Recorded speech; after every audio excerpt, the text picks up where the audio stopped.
오늘 하나님께서 우리에게 주신 말씀은 에베소서 3장 1절로 13절까지의 말씀입니다. 에베소서 3장 1절로 13절까지의 말씀 제가 봉독하겠습니다. 이러함으로 그리스도 예수의 일로 너희 이방을 위하여 갇힌 자 된 나 바울은 너희를 위하여 내게 주신 하나님의 그 은혜의 경륜을 너희가 들었을 터이라. 곧 계시로 내게 비밀을 알게 하신 것은 내가 이미 대강 기록한가 같으니 이것을 읽으면 그리스도의 비밀을 내가 깨달은 것을 너희가 알 수 있으리라. 이제 그의 거룩한 사도들과 선지자들에게 성령으로 나타내신 것 같이 다른 세대에서는 사람의 아들들에게 알게 하지 아니하셨으니 이는 이방인들이 복음으로 말미암아 그리스도 예수 안에서 함께 후사가 되고 함께 지체가 되고 함께 약속에 참여하는 자가 됨이라. 이 복음을 위하여 그의 능력이 역사하시는 대로 내게 주신 하나님의 은혜의 선물을 따라 내가 일꾼이 되었노라. 모든 성도 중에 지극히 작은 자보다 더 작은 나에게 이 은혜를 주신 것은 측량할 수 없는 그리스도의 풍성을 이방인에게 전하게 하시고 영원부터 만물을 창조하신 하나님 속에 감추었던 비밀의 경륜이 어떠한 것을 드러내게 하려 하심이라. 이는 이제 교회로 말미암아 하늘에서 정사와 권세들에게 하나님의 각종 지혜를 알게 하려 하심이니 곧 영원부터 우리 주 그리스도 예수 안에서 예정하신 뜻대로 하신 것이라. 우리가 그 안에서 그를 믿음으로 말미암아 담대함과 하나님께 당당히 나아감을 얻느니라. 그러므로 너희에게 구하노니 너희를 위한 나의 여러 환난이 대하여 낙심치 말라. 이는 너희의 영광이니라. 아멘. 이 시간 교회 놀라운 비밀이라는 제목으로 하나님 말씀 증거하겠습니다. 이번 주에 어떤 일로 동네 주민 한 분과 이야기를 나누게 되었습니다. 이런저런 이야기를 하다가 우리 교회 이야기가 나왔습니다. 그런데 그분께서 우리 교회가 지역 주민들에게 교회 주차장을 개방하는 것에 대해서 상당히 이렇게 칭찬을 해 주셨습니다. 야, 샤론교회가 정말로 좋은 일을 한다고 칭찬을 해 주시는 것이었습니다. 그래서 제가 한 달 전에 샤론교회 담임 목사로 온 사람이라고 인사를 드리니까 정말 좋은 교회 오셨다고, 잘 오셨다고, 그런데 자기는 교회 안 나간다고 이렇게 말씀을 하시는 것이었습니다. 저도 여기 한 달 살아보니까 이 동네가 참 주차 문제가 이렇게 심각하더라고요. 그런데 우리 교회가 이 넓은 주차장을 우리 동네 분들에게 개방한다라는 것, 너무나도 잘하고 있는 일, 너무나도 칭찬받아 마땅한 일 같습니다. 하나님의 사랑과 하나님의 은혜의 풍성함을 전하는 이 선한 일을 우리 교회가 지속적으로 해야 할 것입니다.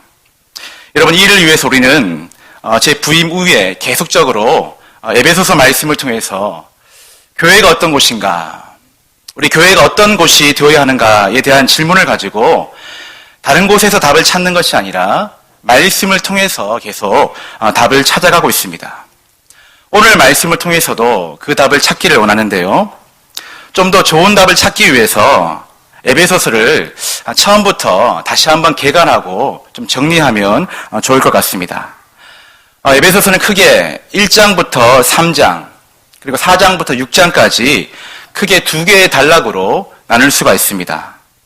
1장부터 3장까지는 교회론의 이론편입니다. 그리고 4장부터 마지막 6장까지는 교회론의 실천편입니다. 좀 더 구체적으로는 에베소서 1장은 교회론 이론편의 서론 부분입니다. 이 서론 부분에서는 교회는 하늘에 속한 신령한 7가지 복을 받은 자들이 모인 공동체다라고 우리에게 이야기를 해주고 있습니다. 그리고 교회론의 본론이 시작되는 2장에서는 교회에 대해서 좀 더 자세하게 설명하지 않고 2장 1절부터 10절까지 개인 구원론을 이야기하고 있습니다. 8절 말씀 가운데 너희가 그 은혜로 인하여 그 은혜로 말미암아 구원을 받았다. 좀 더 교회에 대해서 면밀하게 세밀하게 설명을 해주면 좋을 텐데 2장 서두에서는 공동체 교회에 대해서 이야기하지 않고 우리가 구원받은 것은 하나님의 은혜이다, 하나님의 선물이다, 개인 구원론을 이야기해주고 있습니다. 여러분, 왜 그렇습니까?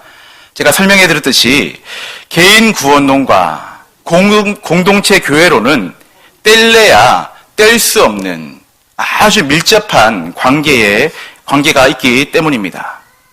바로 구원받은 개개인이 모인 공동체가 교회이기 때문에 교회가 어떤 곳인지 설명하기 위해서는 반드시 개인 구원론을 먼저 언급하고 설명을 해야 한다라는 것입니다.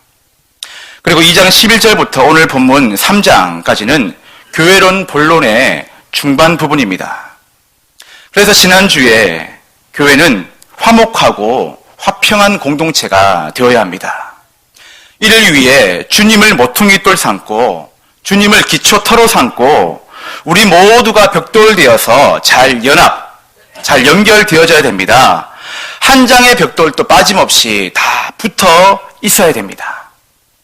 아직 우리 모두는 공사 중이지만 잘 연합되어져야지만 화평한 공동체, 화목한 공동체가 될 수 있습니다.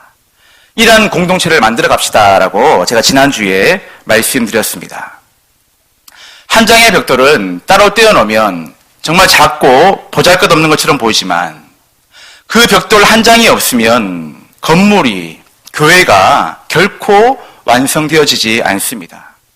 그래서 저와 여러분은 정말 없어서는 안 될 꼭 필요한 너무나도 소중한 벽돌이다라는 것이죠. 이렇게 에베소서 1장과 2장에 기록되어진 교회에 대해서 다시 한번 정리하면 크게 4가지로 교회를 정리할 수가 있습니다.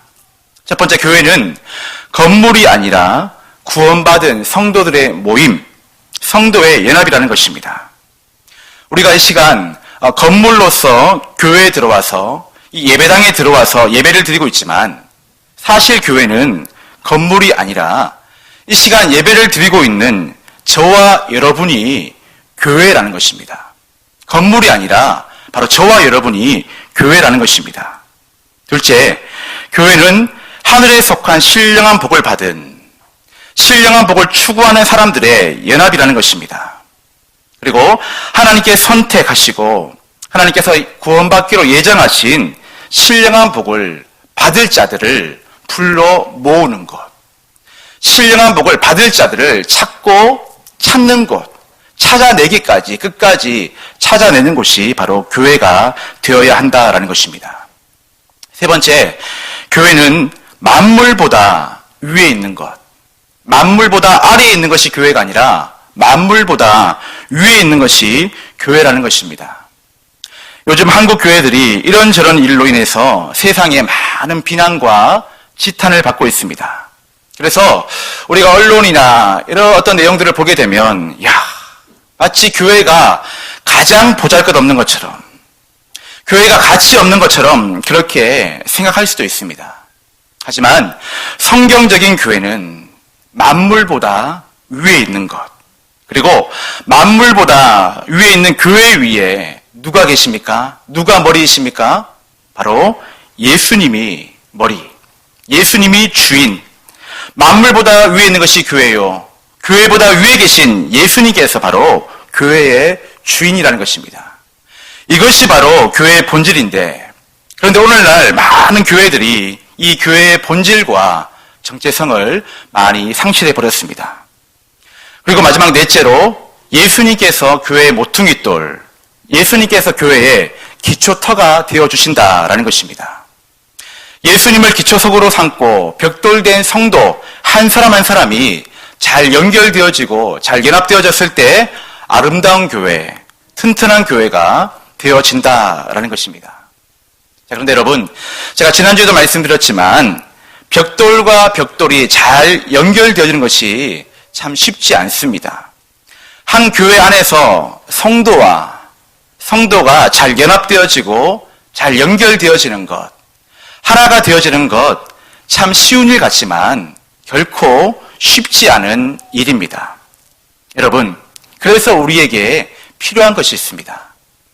우리 다시 한번 2장으로 돌아가서 2장 13절 말씀을 함께 읽어보겠습니다. 에베소서 2장 13절 말씀 함께 읽겠습니다. 시작. 이제는 전에 멀리 있던 너희가 그리스도 예수 안에서 그리스도의 피로 가까워졌느니라. 아멘.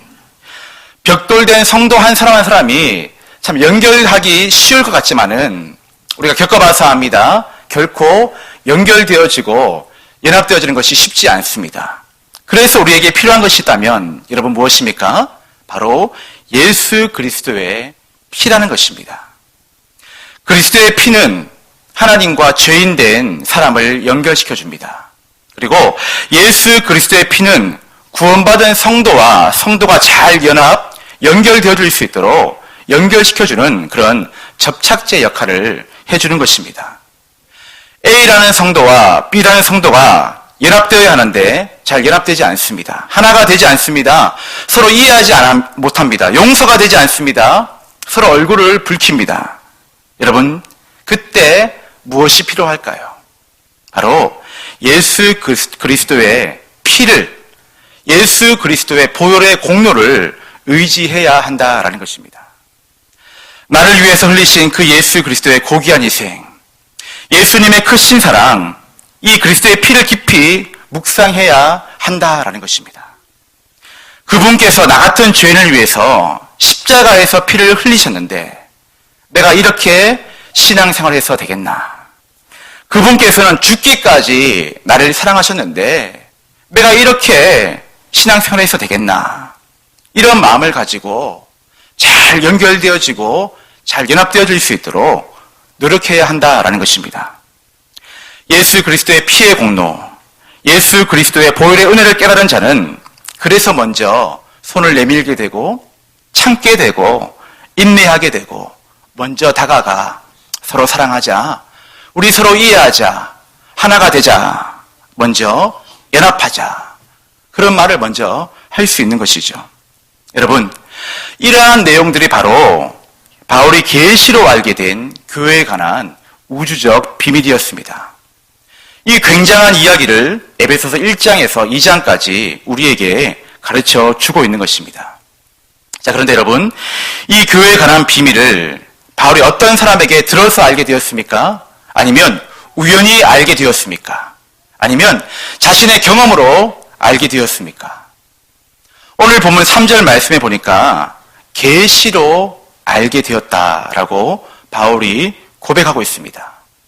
특별한 일이죠. 하나님께로부터 계시로 받아서 이 교회 안에 담겨진 놀라운 비밀을 알게 되었다라는 것입니다. 교회란 무엇인가? 교회가 어떻게 세워졌는가? 교회가 어떤 곳이 되어야 하는가? 어떤 사람에게 들어서 우연히 자신의 경험으로 알게 된 것이 아니라 하나님께서 직접 그에게 말씀해 주시어서 알게 되었다라는 것입니다. 그러한 이야기가 오늘 1절부터 13절까지 나와 있습니다. 우리 함께 1절 말씀을 함께 읽겠습니다. 3장 1절입니다. 시작. 이러함으로 그리스도 예수의 일로 너희 이방을 위하여 갇힌 자 된 나 바울은. 그리스도 예수의 일, 어떤 일입니까? 바로 교회를 세우는 일입니다. 교회를 세우는 일로 이방을 위하여, 이방인들을 위하여 갇힌 자 된 나 바울은. 이렇게 말하면서 우리가 보는 개역 한글 성경에서는 교회를 세우는 일로 이방을 위하여 갇힌 자 된 나 바울은 이렇게 끝나지 않고 점점점 말 줄임표가 표시가 되어 있습니다. 이러한 일로 갇힌 자 된 나 바울은 말을 잊지 못하고 있는 것입니다. 아무 말을 하고 있지 못한 그런 상태에 지금 바울이 있는 것입니다. 바울이 현재 로마에 구금되어 있으면서 그동안의 이방인 전도사역 1차, 2차, 3차 전도사역을 돌아보니까 그 하나님의 은혜가 너무 크고 놀라운 것입니다. 부족한 자신을 통해서 이방인 땅에 교회가 세워지는 일이 너무 신기하고 너무 놀라운 것입니다. 이방의 교회를 세우는 일에, 복음을 증거하는 일에 부족한 자신이 이렇게 쓰임받고 있는 것이 너무 감격스럽고 너무 감사한 것입니다. 그래서 지금 바울이 말을 잊지 못하고 있는 것입니다. 좀 더 설명하면 하나님의 은혜가 너무 크고 놀라워서 눈물이 나서 더 이상 말을 잊지 못하고 있는 것. 교회를 세우는 일로 이방을 위하여 갇힌 자 된 나 바울은. 감격하고 감사해서 눈물을 흘리고 있는 장면이 바로 1절 말씀의 장면입니다. 사랑하는 성도 여러분, 여러분에게 이런 감격과 감사가 있으십니까? 하나님의 은혜가 너무 크고 놀라워서 그 구원의 은혜 때문에 눈물 흘리신 적이 있으십니까? 구원받은 은혜가 너무 감사하고 놀랍고 신기해서 하나님의 은혜로 이 쓸데없는 자 왜 구속하여 주는지 난 알 수 없도다. 이 찬양 부르시면서 눈물 흘리신 적이 언제이십니까? 이번 주에 제가 어느 집사님께 전화 신방을 드렸습니다. 집사님 안녕하세요. 샤론교회 전성민 목사입니다. 그런데 저의 목소리를 들으신 집사님께서 그러세요?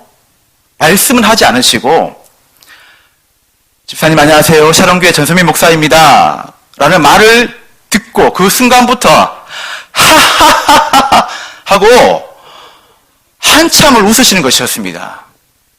그분이 지금 오셨는지 한참을 막 웃으시는 거예요. 한 10초 동안 계속 하하하하 하고 내 목소리가 재밌는 목소리인가? 그래서 한참을 그렇게 웃으시고 웃음을 멈추셨을 때 제가 집사님께 여쭤보았습니다. 집사님 왜 그렇게 웃으시는 겁니까? 집사님께 말씀하셨습니다. 정말 오랜만에 목사님께 전화를 받았습니다. 이렇게 말씀하시는 거예요. 그래서 제가 이렇게 말씀드렸습니다. 정말 오랜만에 전화를 드려서 죄송합니다. 자, 그런데 전화를 끊고 났는데 갑자기 제 눈에서 눈물이 핑 도는 것이었습니다. 집사님과 정말 즐겁게 통화를 했는데 그리고 전화를 끊었는데 그냥 눈물이 지금도 눈물이 나려고 합니다. 그냥 눈물이 나는 것이었습니다. 왜 눈물이 날까? 즐겁게 통화했는데 그런데 제가 그때 이 구절을 보고 있었습니다. 교회를 세우는 일로 이방을 위하여 갇힌 자 된 나 바울은 이 고백을 하고 난 다음에 말을 잊지 못하는 사도 바울의 마음이 절실하게 느껴지는 것이었습니다. 제 눈가에 핑 도는 눈물과 함께 이 구절이 이렇게 고백되어지는 것이었습니다. 교회를 세우는 일로 성도들을 위하여 샤론교회에 온 나 성민이는 이 구절이 이렇게 고백되어지더라고요. 참 신기했습니다. 말씀을 준비하다가 집사님 생각이 나서 전화 드려야 되겠다 했는데 많은 말을 하지는 못했지만 그렇게 한참을 웃으시는 집사님의 마음을 제가 생각했을 때 갑자기 눈물이 핑 돌더니 교회를 세우는 일로 성도들을 위하여 샤론교회에 온 나 성민이는 이 고백이 사도 바울의 이 고백이 정말 저의 고백이 되어지는 것을 느낄 수가 있었습니다. 여러분, 신앙생활을 감정적으로 하라는 말이 아닙니다. 억지로 눈물을 흘리라는 말이 아닙니다. 그런데 우리의 신앙생활 가운데에 때로는 이러한 눈물이 돌과 같이 굳어진 우리의 마음을 부드럽게 해주기도 한다는 것이죠. 신앙생활 하는 가운데에 이러한 눈물이 흘리고 싶어서 흘리는 눈물이 아니라 하나님의 마음이 느껴지고 그 영혼의 아픈 마음, 아픈 가슴을 부여잡고 기도할 때 느껴지는 그 눈물, 그렇게 흘려지는 그 눈물이 때로는 우리의 마음을 새롭게 하기도 한다라는 것입니다. 바라고 소망하기는 이 자리에 예배에 참여한 우리 모든 성도님들에게 감정적인 신앙이 아닌 진리의 말씀이 깨달아졌을 때에 찾아오는 그러한 눈물, 그러한 감격, 그런 감동, 그런 감사가 그렇게 흘려지는 눈물이 회복되어지기를 주님의 이름으로 간절히 축원드립니다. 우리 2절 말씀을 함께 보겠습니다. 시작. 너희를 위하여 내게 주신 하나님의 그 은혜의 경륜을 너희가 들었을 터이라. 바울은 자신이 이방인의 사도가 된 것은 하나님의 은혜의 경륜 때문임을 고백하고 있습니다.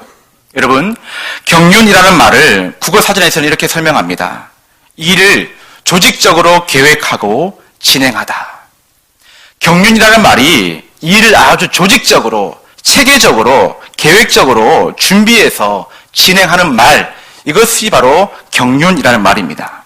그러니까 하나님께서 구원 역사를 이루어 가실 때에 아무 계획 없이, 아무 생각 없이 아무렇게나 그렇게 진행하시는 것이 아니라 계획적으로, 철저하게, 조직적으로 하나님의 구속 사역을 이루어 가신다라는 것입니다.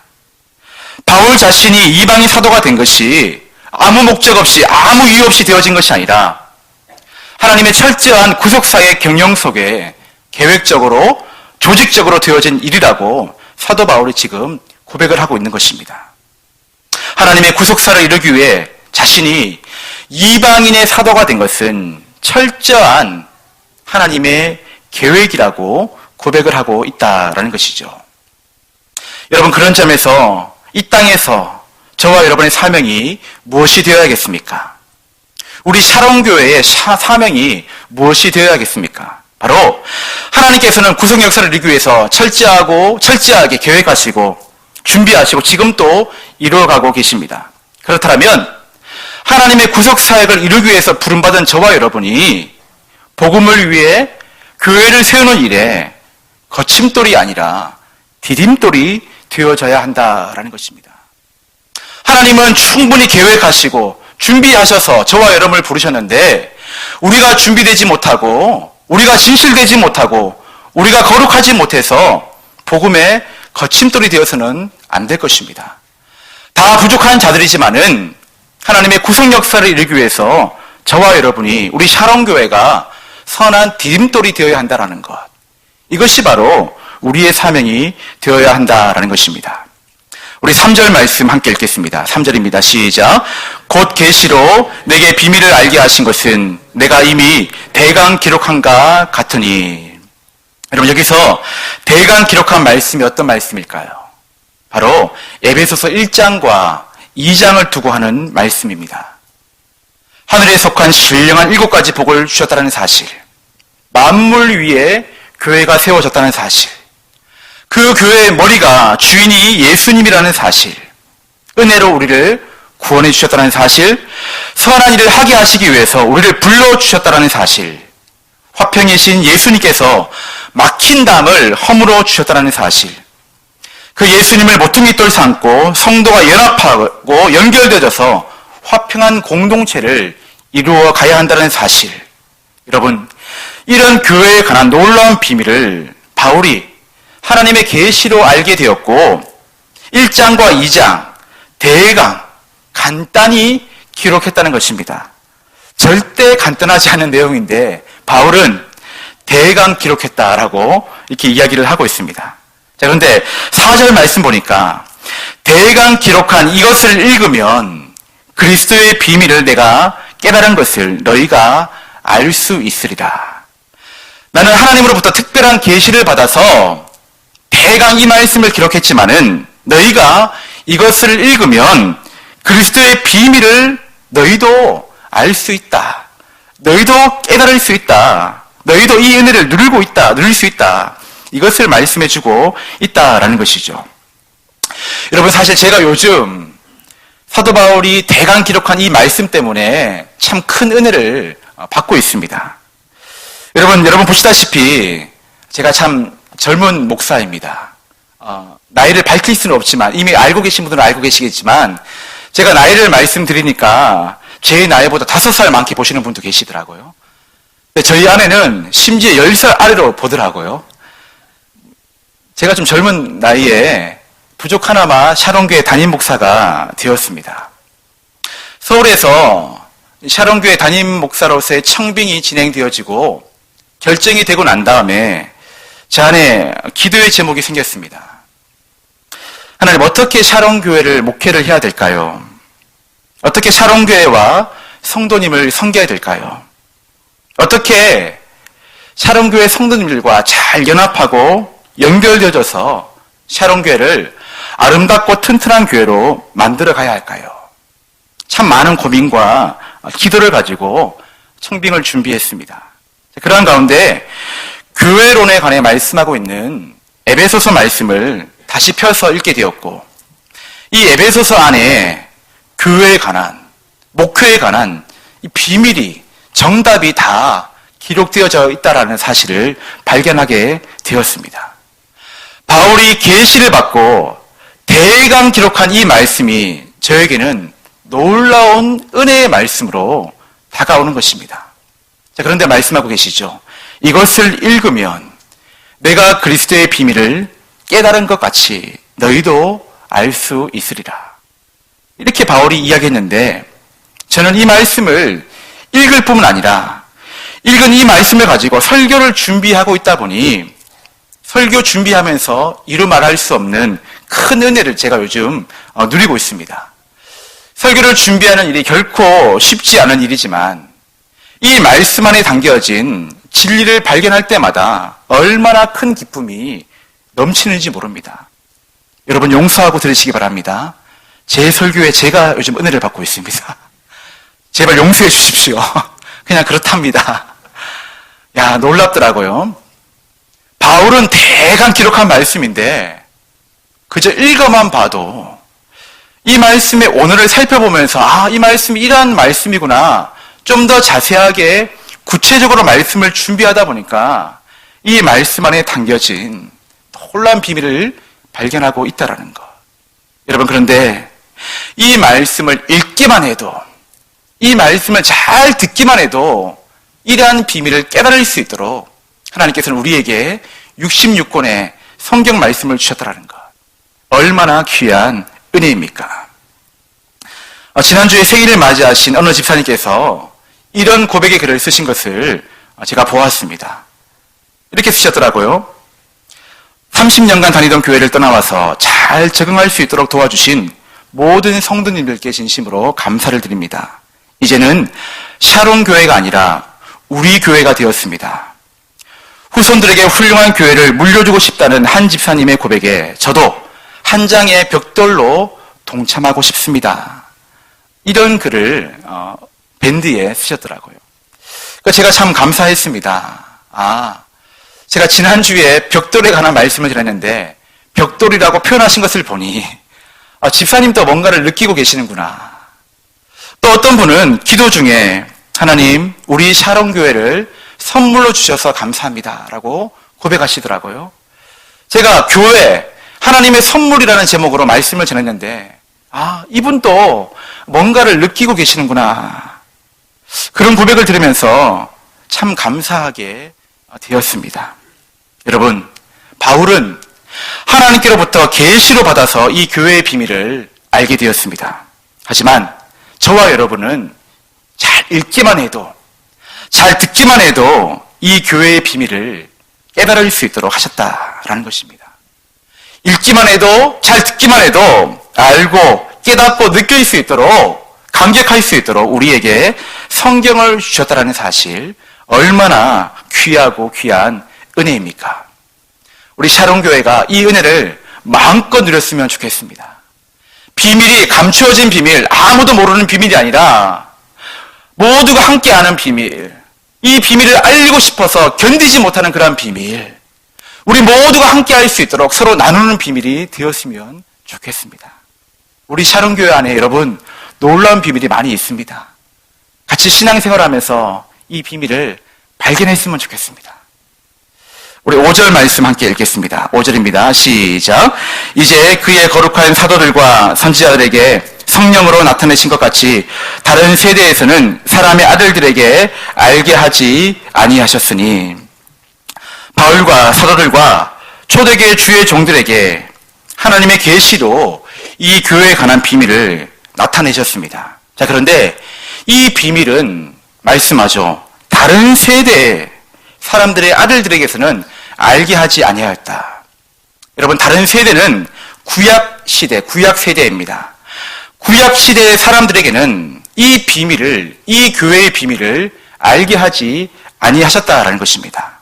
그래서 구약 시대에 그 유명한 모세라 할지라도, 사무엘이라 할지라도, 엘리야, 엘리사라 할지라도, 그 유수한 유명한 주의 종들이라 할지라도 구약 선지자들은 매우 부분적으로, 아니 전혀 교회에 대해서 알 수가 없었다라는 것이죠. 현재 바울이 말씀하고 있는 이 우주적 비밀, 교회에 관한 비밀은 구약의 선지자들은, 구약 세대의 사람들은 알지 못했다라는 것입니다. 그런데 이 비밀을 사도 바울에게 계시하셔서 지금 저와 여러분에게 펼쳐서 알게 하신다라는 것, 얼마나 귀한 은혜입니까? 이 비밀을 깨달은 바울, 이 비밀이 크고 놀라워서 바울은 6절 말씀에서 이렇게 고백합니다. 이는 이방인들이 복음으로 말미암아 그리스도 예수 안에서 함께 후사가 되고 함께 지체가 되고 함께 약속에 참여하는 자가 됨이라. 어떤 말씀입니까? 이방인들이, 이 비밀을 알지 못하였던 이방인들이, 유대인들은 율법이 없는 자들은 전혀 구원받지 못할 것이다, 구원의 반열에 들어오면 안 된다라고 생각하고 있었는데, 바울이 이 비밀을 깨닫고 보니 이방인들이 점점 교회 안으로 들어오는 것입니다. 예수 안에서 함께 후사, 상속자가 되고 함께 교회 안에 지체가 되고 함께 약속에 참여하는 자가 되는 것입니다. 그래서 여러분, 교회 안에는 아무나 들어올 수 있어야 됩니다. 교회 안에는 누구든지 들어올 수 있어야 됩니다. 교회 안에는 어린아이부터 우리 어르신 이르기까지 다 함께 들어와야 됩니다. 이것이 바로 비밀이었습니다. 유대인들은 몰랐습니다. 우리만 예배 드리면 되는구나, 우리만 교회 되면 되는구나, 이렇게 생각했는데 바울이 깨달은 계시 비밀은 어떤 비밀이었습니까? 이방인들조차도, 그들이 괴로 여기는, 그들이 천대하고 멸시하는 이방인들조차도 복음으로 말미암아 그리스도 예수 안에서 함께 후사가 되고 교회 안으로 들어와 함께 지체가 되고 함께 약속에 참여하는 자가 되는 것, 이것 또한 놀라운 교회의 비밀이라는 것입니다. 우리 7절 말씀 함께 읽겠습니다. 7절입니다. 시작. 이 복음을 위하여 그의 능력이 역사하시는 대로 내게 주신 하나님의 은혜의 선물을 따라 내가 일꾼이 되었노라. 아멘. 여러분, 여기서 일꾼이라는 말은 헬라어로 디아코노스라는 말입니다. 이 말은 남을 섬기는 자라는 뜻을 가지고 있습니다. 이 복음을 위하여 그의 능력이 역사하시는 대로 내게 주신 하나님의 은혜의 선물을 따라 내가 남을 섬기는 자가 되었다라고 사도 바울이 지금 고백을 하고 있는 것입니다. 바울은 이 교회의 비밀을 깨닫고 이 교회 안에 더 많은 사람들이 들어오게 하기 위해서 어떻게 되었습니까? 일꾼 되었습니다. 어떤 일꾼 되었습니까? 남 위에 군림하는 그런 권력자가 아니라 남을 섬기는, 그 사람을 섬기는 그러한 일꾼이 되었다라는 것입니다. 그래서 고린도전서 9장에서 바울은 이렇게 이 복음을 위해서 이렇게 고백하죠. 나는 어느 누구에게도 얽매이지 않는 자유로운 몸이지만 많은 사람을 얻으려고 스스로 모든 사람의 종이 되었습니다. 유대 사람들에게는 내가 유대 사람을 얻으려고 유대 사람과 같이 되었습니다. 율법 아래에 있는 사람들에게는 내가 율법 아래에 있지 않으면서도 율법 아래에 있는 사람들을 얻으려고 율법 아래에 있는 사람과 같이 되었습니다. 율법이 없는 사람들에게는 내가 하나님의 율법이 없이 사는 사람이 아니라 그리스도의 율법 안에서 사는 사람이지만 율법이 없이 사는 사람들을 얻으려고 율법이 없는 사람과 같이 되었습니다. 믿음이 약한 사람들에게는 내가 약한 사람들을 얻으려고 약한 사람이 되었습니다. 나는 모든 사람에게 모든 모양의 인물이 되었습니다. 그것은 내가 어떻게 해서든지 그들 가운데서 몇 사람이라도 구원하려는 것입니다. 고린도전서 9장 19절에서 22절까지의 말씀, 제가 표준 세번역 말씀으로 읽어드렸습니다. 바울은 복음을 위해서 단 한 사람이라도 구원받게 하기 위해서 그들의 모습대로, 그들의 모양대로 그들을 섬기는 자가 되었다라는 것입니다. 율법이 없는 자들을 위해서는 율법이 없는 자처럼, 유대인들을 얻기 위해서는 유대인처럼, 약한 자들을 얻기 위해서는 강한 자이지만은 약한 자의 모습으로, 꾸민 것이 아니라 진심 어린 마음을 가지고, 진정 어린 마음을 가지고 남을 섬기는 자, 그러한 일꾼이 되었다라고 사도 바울이 지금 고백을 하고 있는 것입니다. 바울은 복음을 위해서 철저하게 이타적인 삶을 살았습니다. 바울은 한 사람이라도 구원하기 위해서 철저하게 섬기는 삶을 살았습니다. 여러분 아시는지 모르겠지만 지금 저희 교회에 2주 전부터 한 가정이 아이 셋과 함께 저희 교회에서 예배를 드리고 있습니다. 저기 뒤에 앉아 계시는데요. 이 가정은 남자분은 어렸을 때 교회를 다녔었다 하시고 여자분은 부인 되신 여자분은 불교 신자셨다고 합니다. 그런데 이 남자분의 누나께서 동생 가정을 좀 예수 잘 믿게 하고 싶으셔서 구원받게 하기 위해서 우리 샤론교회 소문을 듣고 저희 샤론교회에 예배를 드리고 계시는데 이 누나 집사님은 저희 샤론교회 성도님이 아니십니다. 저기 울산의 모교회 집사님이십니다. 자, 그런데 벌써 3주째 본인 교회 예배를 포기하고 지금 우리 교회에 오셔서 예배를 드리고 계십니다. 저는 집사님과 대화를 하고 또 우리 성도님 가정을 이렇게 만나면서 또는 말씀을 준비하면서 이런저런 생각을 해보게 되었습니다. 특별히 누나 집사님의 생각했을 때 얼마나 자기가 섬기고 있는 본인이 섬기고 계신 교회에 가서 예배를 드리고 싶으실까?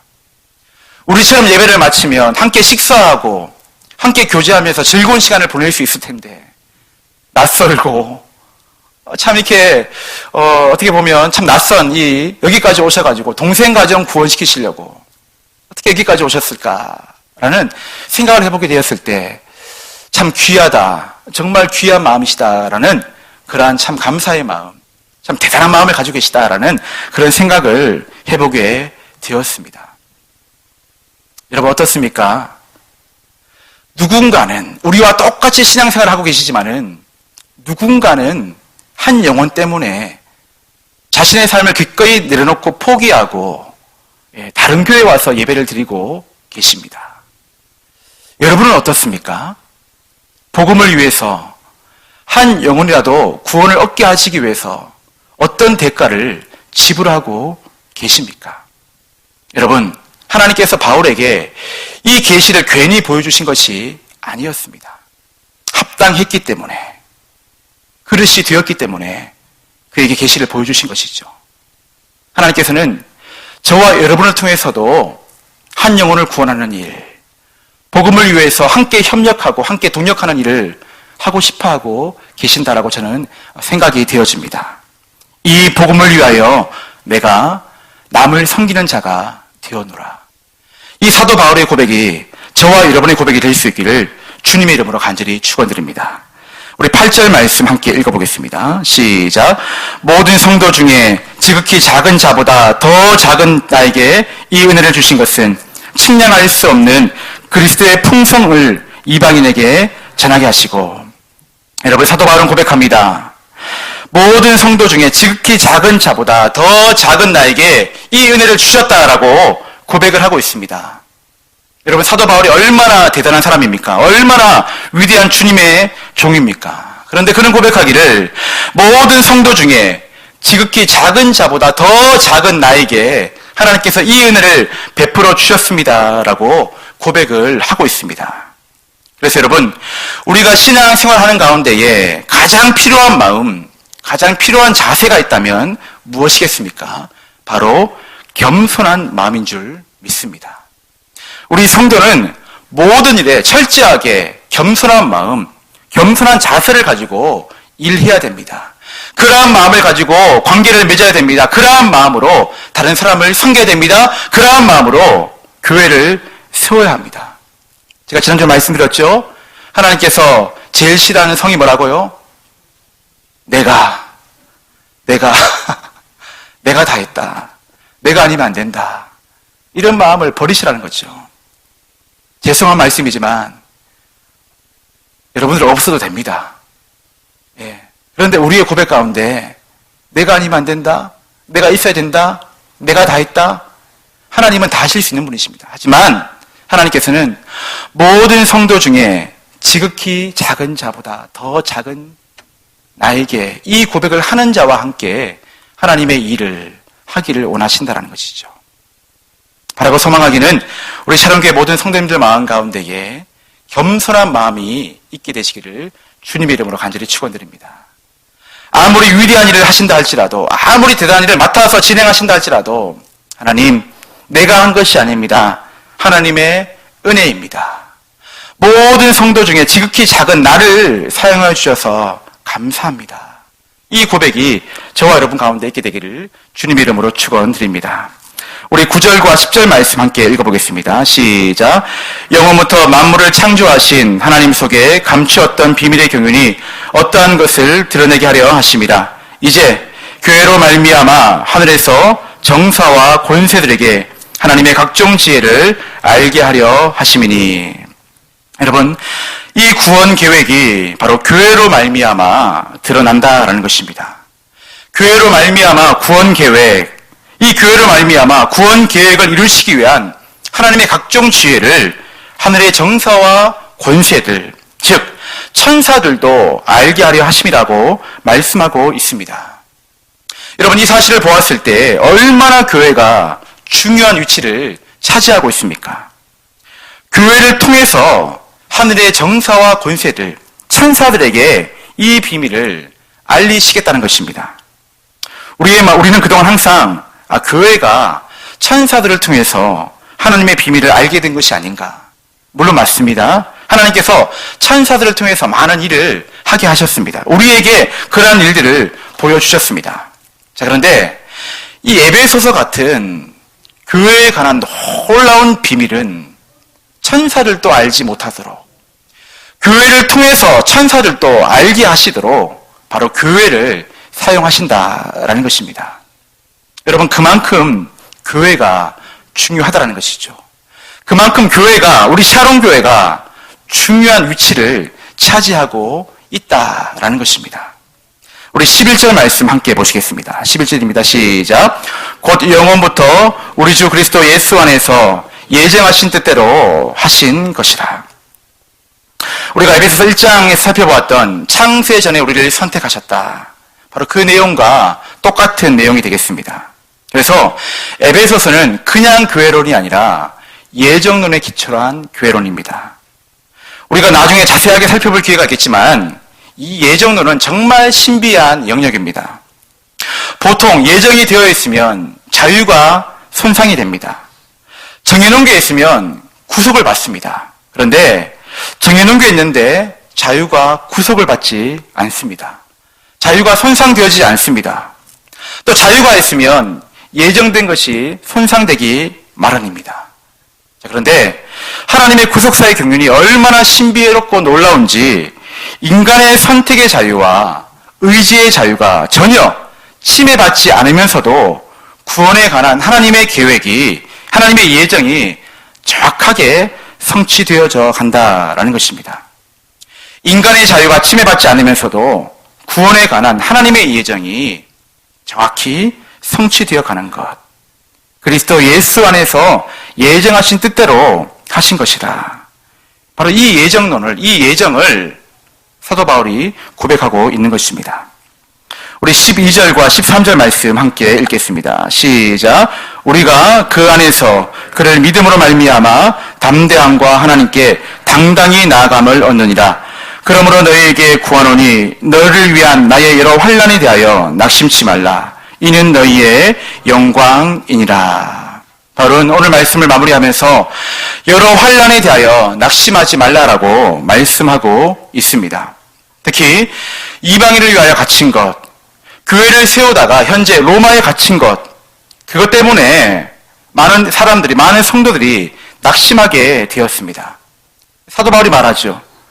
내가 갇힌 것 때문에, 나의 여러 환난 때문에 낙심하지 말라. 이는 낙심할 거리가 아니라 오히려 영광스러운 일이다. 여러 환난에 대하여 낙심하지 말라. 이는 너희의 영광이다. 바울이 감옥에 갇히자 말자 상당수의 성도들이 실망하고 낙심하였습니다. 하지만 이야기합니다. 얘들아, 낙심할 거리가 아니다. 오히려 내가 갇힌 것이 복음의 진보가 될 것이다. 오히려 영광스러운 일이다라고 사도 바울이 위로하고 권면하고 있다라는 것입니다. 여러분, 그런 점에서 성도에게 찾아오는 고난과 환난과 어려움은 성도가 믿는 복음의 거짓됨을 의미하지 않습니다. 예수 잘 믿다가 만난 환난들, 시험들, 복음의 패배를 의미하지 않는다라는 것입니다. 성경은 복음을 믿는 성도들에게 고난이 없을 것이라고 말하지 않습니다. 오히려 복음을 위해 복음과 함께 고난을 받으라고 말씀하고 있습니다. 디모데후서 1장 8절 말씀 가운데 그러므로 내가 우리 주의 증거와 또는 주를 위하여 갇힌 자 된 나를 부끄러워하지 말고 오직 하나님의 능력을 쫓아 복음과 함께 고난을 받으라. 복음과 함께 고난받는 것, 진리 때문에 고난받는 것, 예수 믿는 것 때문에 시험과 환난과 어려움을 겪는 것, 이것은 믿음의 실패, 복음의 실패가 아니라 오히려 영광스러운 일이다라고 사도 바울이 이야기를 하고 있다라는 것입니다. 여러분, 그런 점에서 우리 성도는, 그리고 우리 교회는 복음과 함께 고난받는 삶을 자처해야 됩니다. 성도는, 오늘날 우리 교회는 심지어 십자가의 길, 좁은 길을 자원해서 자처하면서 걸어가야 될 줄 믿습니다. 왜냐하면 이것이 바로 영광스러운 일이기 때문입니다. 복음을 전하다가 혹 낙심하신 분이 계십니까? 신앙생활을 잘 하시다가 갑자기 찾아온 어려운 병 때문에, 여러 가지 많은 문제들 때문에 혹여 낙심하고 계신 분은 계시지 않으십니까? 바라고 소망하기는 그 환난과 그 어려움이 오히려 영광스러운 일이 될 수 있기를 주님의 이름으로 축원드립니다. 낙심하지 마시기 바랍니다. 실망하지 마시기 바랍니다. 여러 환난에 대하여 낙심치 말라. 이는 너희의 영광이니라. 이것이 우리의 고백이 되어야 할 줄 믿습니다. 말씀을 정리하겠습니다. 사랑하는 성도 여러분, 오늘 바울이 3장 1절에서 고백하는 복음으로 인한 감사와 감격과 눈물이 저와 여러분의 마음과 삶 가운데 있게 되기를 간절히 원합니다. 그리고 66권의 말씀을 통해서 그리스도의 비밀, 그 안에 담겨진 놀라운 비밀을 날마다 발견하실 수 있기를 바랍니다. 한 영혼이라도 더 구원하기 위해 철저하게 이타적인 삶을 사시기를 바랍니다. 그래서 예수 안에서 후사가 되고 함께 지체가 되고 약속에 참여하는 자들이 우리 가운데 올 때 기쁨으로 맞이하시기를 바랍니다. 이렇게 약속에 참여하는 자들이 더 많이 늘어나는 우리 샤론 교회가 될 수 있기를 간절히 소망합니다. 그리고 철저하게 겸손한 삶을 사시기를 바랍니다. 복음과 함께 고난받고 환난 당하는 것에 낙심하지 마시고 이것을 오히려 기뻐하는 삶을 사시기를 바랍니다. 바로 이 교회 안에 담겨진 놀라운 비밀을 깨닫고 발견한 자만이 이러한 믿음의 삶을 살게 될 줄 믿습니다. 우리 샤론교회 안에 담겨진 놀라운 비밀의 일들을 남은 한 달 동안에 많이 발견하시기를 바랍니다. 그리고 2018년도 더 놀라운 비밀의 일들을 우리가 함께 믿음으로 연합하고 한마음 한뜻 되어서 그 비밀의 일들을 함께 증거하는 저와 여러분의 삶이 될 수 있기를 주님의 이름으로 간절히 축원드립니다. 기도하시겠습니다.